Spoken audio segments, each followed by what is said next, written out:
Welcome to day 11, the final day of our drain versus the don't drain the cooler challenge. This is our second experiment with this because the first one was kind of a mess.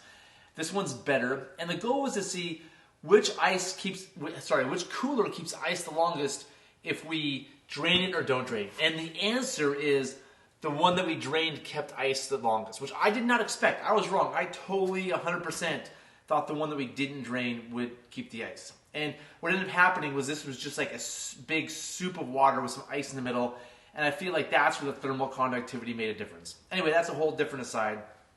This one kept ice the longest, but as you'll see, I'll put a graph up right now, you'll see that this one kept things colder the most. There was some time when the one that we drained was a little bit colder, but as a whole, the one that we didn't drain did generally keep things colder, especially in the short and middle term. So, you know, I'm sure a lot of you out there have left great comments. There's a lot of debate out there, which is great. This is super interesting for me, hopefully for you. Here in my office, Michael and I have been chatting about this too. We have different theories based on what we see in the coolers. And Michael thinks that there's a hybrid model. And I sort of agree, where you don't drain the cooler every day, but maybe every couple days you let some water out.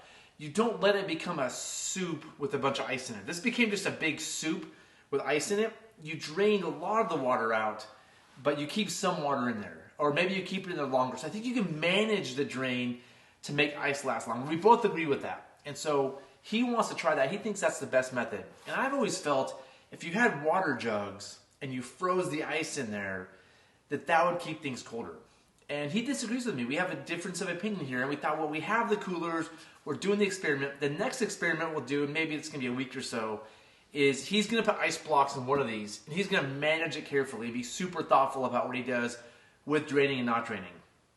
I'm going to put just 2 jugs in here, frozen solid with ice, and let it ride and see what happens. And we'll measure the temperatures every day. So that's going to be the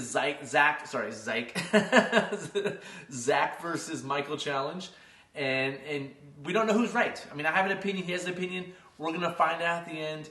If you have an opinion, let me know in the comments below. And yeah, we'll see that one here next week or so. Like always, please like, subscribe, leave a comment, tell us how our scientific methods here are incorrect and terrible, or tell us how, wow, that's cool, I learned something. We love all the comments. Thanks for watching, and we'll see you in the next episode.